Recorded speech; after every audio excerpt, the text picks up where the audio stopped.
are going to start with the TCS, that is tax collected at source. Tata consultancy service नहीं, ठीक है, TCS में tax collected at source. अब ये concept क्या होता है कि जब भी कोई बायर है और एक सेलर है, तो सेलर क्या करता है, जब गुड्स को सेल करता है तो बायर से जब कंसिडरेशन कलेक्ट करेगा उसके साथ साथ में आगे वाले का टैक्स भी कलेक्ट करेगा। मींस सेलर क्या करता है, बायर से एक तो गुड्स का पैसा कलेक्ट करता है, उसके साथ साथ में उसका टैक्स भी कलेक्ट करता है। That concept is called TCS. अब एक चीज समझना, टीसीएस की कुछ सेक्शन है, सेक्शन ट्राई करना याद रह सके तो। सबसे पहले 206C का सब सेक्शन 1, सब सेक्शन 1 क्या बोलता है, यहां पे टोटल 5 प्रोडक्ट दे रखे हैं कि अगर ये 5 प्रोडक्ट की सेल होती है तो सेलर क्या करेगा, बायर से टीसीएस कलेक्ट करेगा। ये कौन कौन से गुड्स है, सबसे पहला that is the tendu leaves. Tendu leaves का मतलब होता है जो बीड़ी पत्ता, जिससे वो बीड़ी, हाँ वो नहीं, वो बीड़ी, ठीक है, तो जो बीड़ी पीते हैं, तो बीड़ी जो जिस पत्ते में बनती है that is called tendu leaves. Tendu leaves पे टीसीएस की रेट है 5%। दूसरा है टिम्बर एंड फॉरेस्ट प्रोडक्ट, उस पे टीसीएस की रेट है 2.5%। तीसरा alcoholic liquor for human consumption, बेवड़े लोगों के पीने का दारू, उस पे 1%, स्क्रैप पे 1%, और जो भी कोल, लिग्नाइट और आयरन ओर है जिसको मिनरल्स बोल सकते हैं उस पे 1%। तो देखिए यहाँ पे 5 प्रोडक्ट, तेंदू लीव्स पे 5%, टिम्बर एंड फॉरेस्ट प्रोडक्ट पे 2.5%, alcoholic liquor for human consumption 1%, scrap पे आपका 1% and coal, lignite, iron ore पे 1% की रेट से टीसीएस कलेक्ट करेगा। अब एक बात बताइए, टीसीएस कौन कलेक्ट करेगा, सेलर कलेक्ट करेगा। किससे कलेक्ट करेगा, बायर से। सर सेलर कौन होना चाहिए, तो सेलर कोई भी पर्सन है टीसीएस कलेक्ट करेगा, लेकिन ध्यान रखना अगर सेलर इंडिविजुअल एचयूएफ है तो टीसीएस तभी कलेक्ट करना है जब लास्ट ईयर का टर्नओवर बिजनेस के केस में 1 करोड़ से ज्यादा था या लास्ट ईयर का ग्रॉस रिसीट 50 लाख से ज्यादा था, तो टीसीएस कलेक्ट करना, अदरवाइज कलेक्ट करने की जरूरत नहीं है। अब एक और चीज समझना, बायर कोई भी पर्सन है तो टीसीएस कलेक्ट होगा, लेकिन एक चीज ध्यान रखना, अगर जो बायर है वो ये गुड्स को खरीद रहा है पर्सनल कंजम्पशन के लिए तो टीसीएस नहीं आएगा। जैसे आपने मान लो for an example alcoholic liquor खरीदा फॉर द ह्यूमन कंजम्पशन, खुद के कंजम्पशन के लिए, तो टीसीएस कलेक्ट नहीं होगा। तो पर्सनल पर्पस के लिए आप खरीदते हो तो टीसीएस नहीं आएगा। इन सिंपल वर्ड बता दूं, जो होलसेल ट्रेडिंग होगी उसी में यहाँ पे टीसीएस आएगा। एक और चीज समझना, अगर कोई पब्लिक सेक्टर कंपनी बाय करती है तो टीसीएस नहीं आएगा। As well as central government, state government, embassy, high commission वगैरह जो ये कॉन्सुलेट होते हैं, ट्रेड रिप्रेजेंटेशन होते हैं एंड क्लब्स होते हैं, ये अगर ये चीजें खरीदते हैं तो उस केस में टीसीएस नहीं आएगा।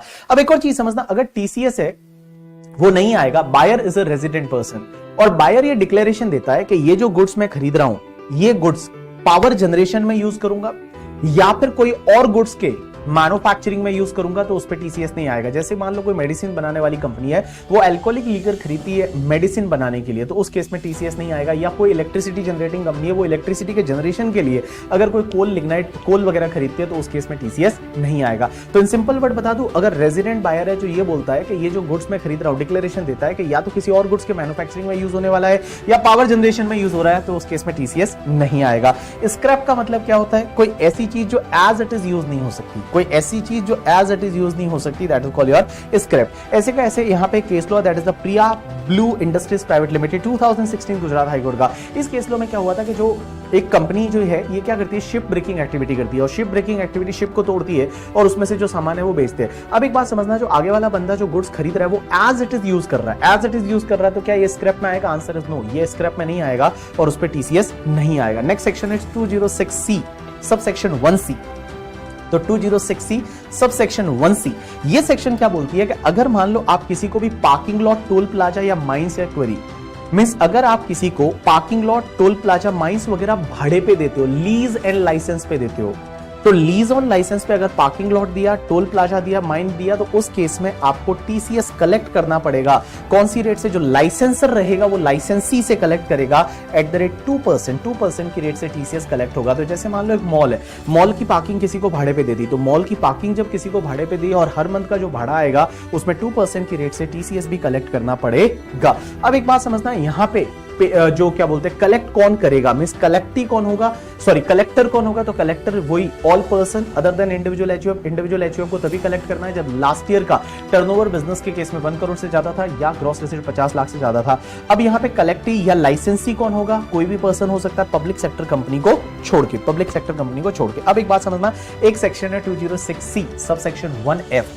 ये सेक्शन बोलती है अगर आप सेल ऑफ मोटर व्हीकल करते हो, मींस मोटर व्हीकल को सेल करते हो और उसकी वैल्यू 10 लाख से ज्यादा है, तो मोटर व्हीकल को सेल किया, उसकी वैल्यू 10 लाख से ज्यादा है, तो उस पे 1% की रेट से सेलर टीसीएस कलेक्ट करेगा बायर से, सेलर टीसीएस कलेक्ट करेगा बायर से। तो देखो मैंने क्या बोला, 1F ध्यान रखना, कि अगर मोटर व्हीकल सेल होता है और वैल्यू 10 लाख से ज्यादा है तो सेलर टीसीएस कलेक्ट करेगा 1% की रेट से बायर का। अब एक और चीज समझना है यहां पे कि सेलर कौन होना चाहिए, एनी पर्सन, जैसा अपन ने ऊपर भी पढ़ा था, बट इंडिविजुअल एचयूएफ को टीसीएस तभी कलेक्ट करना है जब लास्ट ईयर का टर्नओवर 1 करोड़ से ज्यादा है, ग्रॉस वैल्यू 50 लाख से ज्यादा है। लेकिन यहाँ पे बायर कौन होना चाहिए, तो बायर कोई भी पर्सन चलेगा, कोई दिक्कत नहीं है, ठीक है, लेकिन कुछ लोगों को छोड़ के। सबसे पहले अगर कोई भी पब्लिक सेक्टर कंपनी है जो कि ट्रांसपोर्टेशन बिजनेस में है, पब्लिक सेक्टर कंपनी जो गवर्नमेंट कंपनीज होती है जो ट्रांसपोर्टेशन बिजनेस में होती है, उनका टीसीएस कलेक्ट नहीं होगा। या central government, state government, embassy वगैरह है, कॉन्सुलेट है, ट्रेड रिप्रेजेंटेशन, लोकल अथॉरिटी, ये अगर कोई व्हीकल्स वगैरह खरीदते हैं तो उनका टीसीएस कलेक्ट नहीं होगा। एक और चीज ध्यान रखना है यहाँ पे, क्या पर्सनल पर्पस के लिए मोटर व्हीकल खरीदेंगे टीसीएस आएगा? आंसर इज यस, यहां पे टीसीएस आएगा पर्सनल पर्पस के लिए। वो सिर्फ आपके वन वाले में मना किया था कि पर्सनल कंजम्पशन के लिए अल्कोहलिक लीकर खरीदते तो टीसीएस नहीं आएगा। मोटर व्हीकल आपने पर्सनल पर्पस के लिए खरीदा तो उस केस में टीसीएस आएगा।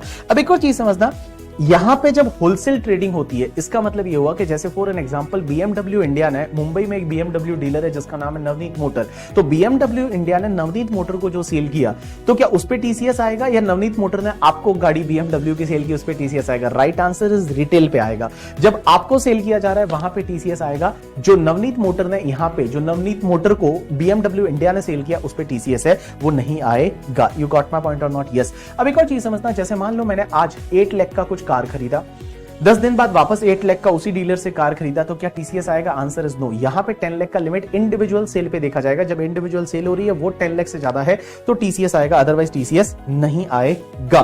नेक्स्ट सेक्शन 206C1G करके, जी को आप ऐसे याद रखेंगे, इंडिया के बाहर आप घूमने जा रहे हैं। इसको क्यों मैं घूमने जा रहे हैं अभी मैं बताता हूं थोड़ी देर में। देखिए ये सेक्शन क्या बोलती है, 206C1G दो चीजें बोलती है। पहली चीज तो अगर मान लो कोई भी डीलर है जो इंडिया के बाहर पैसे भेजता है और उस डीलर के थ्रू आप इंडिया के बाहर पैसे भेज रहे हैं under the LRS scheme, that is liberalise remittance scheme. अपनी आरबीआई की एक लिमिट है कि इंडिया के बाहर आप हर साल $2.5 लाख तक भेज सकते हैं, $250,000 तक भेज सकते हैं, 2 करोड़ के आसपास अमाउंट आता है।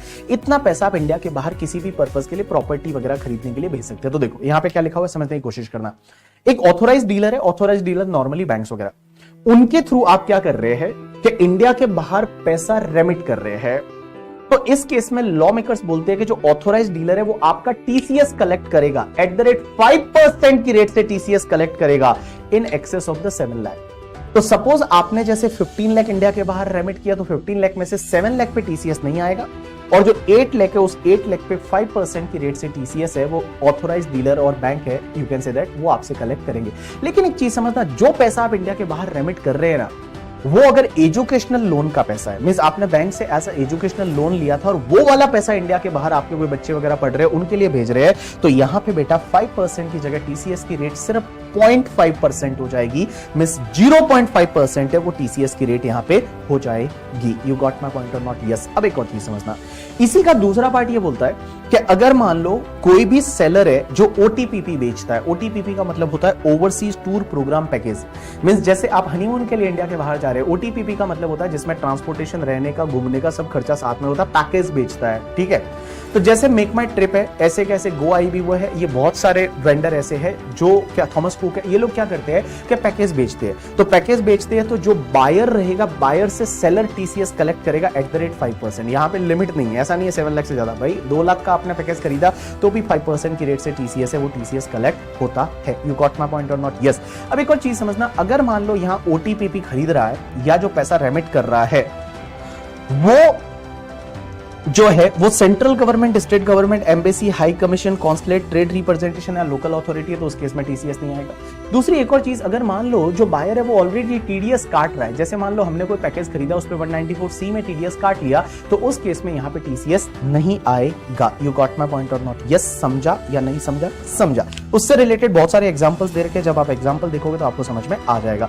लास्ट सेक्शन 206C1H करके, ये सेक्शन क्या बोलती है कि अगर कोई सेलर है, गुड्स सेल कर रहा है, बट कौन से गुड्स जो ऑलरेडी कवर हो चुके हैं सब सेक्शन 1 में या 1F में या 1G में, उसको छोड़ के।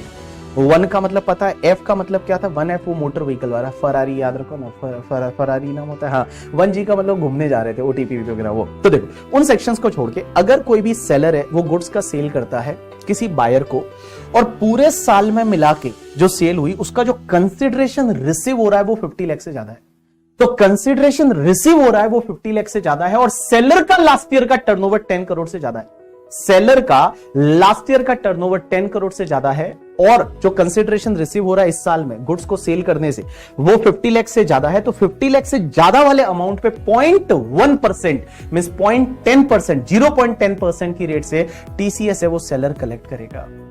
अब आप मुझे बोलेंगे सर आपने तो बोला था कि वहां पे 194Q में बायर टीडीएस काटेगा, अगर बायर का लास्ट ईयर का टर्नओवर 10 करोड़ से ज्यादा है तो इन एक्सेस ऑफ 50 लाख पे 0.1%, यहां बोल रहे हैं सेलर कलेक्ट करेगा, तो यहां तो टीडीएस टीसीएस दोनों आ गया, तो दोनों आया तो कौन सी वाली सेक्शन प्रिवेल करेगी, 194Q प्रिवेल करेगी और भैया टीडीएस काटना पड़ेगा। यू गॉट माय पॉइंट और नॉट? यस। तो देखो यहां पे समझने की कोशिश करना, सबसे पहले ये सेक्शन क्या बोलती है, 206C1H 1H ये बोलती है कि अगर कोई सेलर है जिसका लास्ट ईयर का टर्नओवर है वो 10 करोड़ से ज्यादा है और वो क्या कर रहा है, बायर से कंसिडरेशन कलेक्ट कर रहा है और वो 50 लाख से ज्यादा है, तो इन एक्सेस ऑफ 50 लाख वाले वे 0.1% की रेट से टीसीएस है वो सेलर कलेक्ट करेगा। अब एक और चीज समझना, अगर कोई भी सर यहां बायर कौन होना चाहिए, कोई भी पर्सन हो सकता है, लेकिन एक ध्यान रखना अगर buyer central government, state government, high commission, ये काउंसलेट, ट्रेड रिप्रेजेंटेशन वगैरह है तो उस केस में टीसीएस नहीं आएगा। उसके साथ साथ में अगर मान लो बायर ने टीडीएस काट लिया है तो उस केस में टीसीएस यहां पे नहीं आएगा। अब एक और चीज समझना, यहां पे नॉर्मली क्या होता है मैं बताऊं आपको, नॉर्मली टीसीएस में अगर जो पर्सन है, जो बायर है, वो अपना पेन नंबर नहीं देता तो उसका टीसीएस कौन सी रेट से कलेक्ट होता है पता है, twice the rate or 5% whichever is higher, twice the rate or 5% whichever is higher. लेकिन इस सेक्शन में अगर उसने अपना पेन नंबर नहीं दिया तो वहां पे 5% की जगह जो है वो आपका 1% हो जाएगा, 5% की जगह आपका 1% हो जाएगा अगर बायर अपना पेन नंबर नहीं देता है तो। यू गॉट माय पॉइंट और नॉट? यस। एक और चीज समझना, इसमें जो आपको टीसीएस कलेक्ट करना है वो सिर्फ रिसीव द कंसिडरेशन के टाइम पे करना है, डेबिटिंग द पार्टी के टाइम पे नहीं, जब आप कंसिडरेशन रिसीव करते हैं उस टाइम आपको टीसीएस कलेक्ट करना है। अब एक और चीज समझना है यहां पे कि सर अगर मान लो कहीं पे 206C1F में जो मोटर व्हीकल वाले में टीसीएस भी आ रहा है और इसी सेक्शन में आ रहा है, एक ही ट्रांजैक्शन में दो जगह टीसीएस आ रहा है, तो कौन सा वाला प्रिवेल करेगा, ऑब्वियसली 1F वाला प्रिवेल करेगा, जो हायर रेट है 1% से आपको टीसीएस कलेक्ट करना पड़ेगा। लेकिन मान लो सर आपने बोला था वो BMW इंडिया वाला जो है वो नवनीत मोटर को जब कार सेल करता है तो उस पर टीसीएस 206C1F में नहीं आता, लेकिन 1H में अगर आ रहा है तो क्या 1H में टीसीएस कलेक्ट करना पड़ेगा? राइट आंसर इज यस, वहां पे टीसीएस कलेक्ट करना पड़ेगा। अब एक और चीज समझना, जो भी नॉन रेजिडेंट एयरलाइंस कंपनीज है उनको इंडिया में क्या किया जाता है, फ्यूल सेल किया जाता है, ठीक है। तो यहां पे क्वेश्चन ये आता है, जैसे इंडियन ऑयल कॉर्पोरेशन है वो नॉन रेजिडेंट एयरलाइंस कंपनी, वो क्या करता है, फ्यूल सेल करता है इंडिया में, तो क्या वो भी टीसीएस कलेक्ट करेंगे? आंसर इज नो, यहां पे टीसीएस कलेक्ट करने की जरूरत नहीं है। अब एक और चीज समझना, अगर किसी अमाउंट में जीएसटी जुड़ा हुआ तो क्या उस पर भी टीसीएस आएगा? आंसर इज यस, यहां टीसीएस में इंक्लूडिंग जीएसटी देखा जाता है और भैया जीएसटी के अमाउंट पे भी टीसीएस आएगा, कोई दिक्कत नहीं है। अब एक और चीज समझना, यहां पे अगर कोई भी सेलर है, वो सेलर जो है सेलर को टीसीएस कलेक्ट करना पड़ता है, बट अगर सेलर मान लो कोई नॉन रेजिडेंट है तो उस केस में क्या टीसीएस कलेक्ट करना पड़ेगा? आंसर इज नो, अगर सेलर है वो नॉन रेजिडेंट है तो उस केस में टीसीएस कलेक्ट करने की जरूरत नहीं है। यू गॉट माय पॉइंट और नॉट? यस। अब एक और चीज समझना, बायर अगर नॉन रेजिडेंट है, जैसे एक्सपोर्ट कर रहे हैं गुड्स का, तो क्या एक्सपोर्ट के केस में टीडीएस काटना टीसीएस कलेक्ट करना पड़ेगा? आंसर इज नो, यहाँ पे एक्सपोर्ट के केस में भी आपको टीसीएस कलेक्ट करने की जरूरत नहीं है। उसके बाद कुछ एग्जाम्पल दे रखे, आप देखोगे आपको इजीली समझ में आ जाएगा। एक और बात बताओ सर, जैसे आपने टीडीएस में बताया था कि पेमेंट और क्रेडिट व्हिचएवर इज अर्लियर के टाइम पे टीडीएस कटता है, बट वहां पे 5-6 वो एक्सेप्शन थे, विनिंग वाला, सैलरी वाला, ईपीएफ वाला, लाइफ इंश्योरेंस पॉलिसी का मैच्योरिटी, कंपल्सरी एक्विजिशन पे कंपनसेशन, बैंक से विड्रॉ, वो एक्सेप्शन थे जहां सिर्फ पेमेंट के टाइम पे टीडीएस आता था। सर क्या टीसीएस कब कलेक्ट करना है? तो टीसीएस मैं बता दूं, डेबिटिंग द पार्टी और receive the payment whichever is earlier. लेकिन बेटा यहाँ पे दो एक्सेप्शन है, दो एक्सेप्शन है जहां सिर्फ पेमेंट मिलेगा ना तभी टीसीएस कलेक्ट करना है। एक तो मोटर व्हीकल वाला, motor vehicle that is 206C1F वाला, और दूसरा तुम्हारा 1H वाला, 1H जो 50 लाख से ज्यादा की कंसिडरेशन। तो बेटा 1F और 1H ये दो सेक्शन ऐसी है जिसमें सिर्फ आप कलेक्ट करोगे ना तभी आपको टीसीएस कलेक्ट करना है। यू गॉट माय पॉइंट और नॉट? यस, पैसा मिलेगा तभी टीसीएस कलेक्ट करना है, बिल के टाइम पे टीसीएस कलेक्ट करने की जरूरत नहीं है। यू गॉट माय पॉइंट और नॉट? यस। अब एक और बात समझना, अगर आपने टीसीएस लेट कलेक्ट किया है, गवर्नमेंट को लेट जमा कराया, तो 1% पर मंथ और पार्ट ऑफ द मंथ की रेट से आपको इंटरेस्ट लगेगा। जैसे उसमें तो 1% और 1.5% था, यहाँ पे टीसीएस में सिर्फ 1% है। यहाँ पे एक चीज समझना, जैसा मैंने आपको बताया था यहाँ पे कि जब भी अगर आगे वाला पर्सन है जो कलेक्ट है वो अपना पेन नंबर नहीं देता, आधार नंबर नहीं देता, तो टीसीएस कौन सी रेट से कलेक्ट होता है? Twice the rate or 5% whichever is higher करके, ठीक है। और उसमें 1H के लिए 5% की जगह 1% हो जाता है। एक और चीज समझना, अभी मैंने थोड़ी देर पहले एक अमेंडमेंट पढ़ाया था, और वो अमेंडमेंट में क्या था कि अगर आगे वाले पर्सन ने अपना रिटर्न फाइल नहीं किया लास्ट ईयर का, जिसके लिए due date of return filing जा चुकी है, और उस ईयर का टीडीएस टीसीएस है वो अगर आपका 50,000 या उससे ज्यादा है, तो उस पर्टिकुलर केस में भैया आपका जो टीसीएस कलेक्ट होगा वो भी twice the rate or 5% whichever is higher. तो एक बात बताऊं, यहां टीसीएस के केस में, दोनों के केस में वैसे ही होगा। इसका मतलब कि आगे वाले ने अपना पेन नंबर नहीं दिया, या फिर आगे वाले ने अपना रिटर्न फाइल नहीं किया, और उस पर्टिकुलर ईयर का, लास्ट ईयर का जो भी टीडीएस टीसीएस कलेक्ट हुआ है वो 50,000 रुपीज या उससे ज्यादा है, तो उसका जो टीसीएस इस बार कलेक्ट होगा that is twice the rate or 5% whichever is higher से। तो यहां पे आपका रिवीजन लेक्चर कंप्लीट हो जाता है टीडीएस टीसीएस का। एक बात समझना, बहुत ही बड़ा टॉपिक है, और बट भैया ये एग्जाम में कवर करता है, और एग्जाम में अच्छा खासा कवर करता है। मैं अगर आपको बताऊं, इंटरमीडिएट के लिए तो 8 मार्क के करीब कवर करेगा, और सीए फाइनल के लिए तो 8 मार्क करने ही वाला है करके, ठीक है। तो सीए फाइनल के लिए 8 से लेके और 10 मार्क्स है वो टीडीएस टीसीएस कवर करता है। इंटरमीडिएट के लिए भी 7-8 मार्क्स है वो कवर करता है। लेकिन मैं बता दूं, ये इतना सुनने के बाद आप जितने भी क्वेश्चंस है ना वो आप देख लीजिए, आपसे सब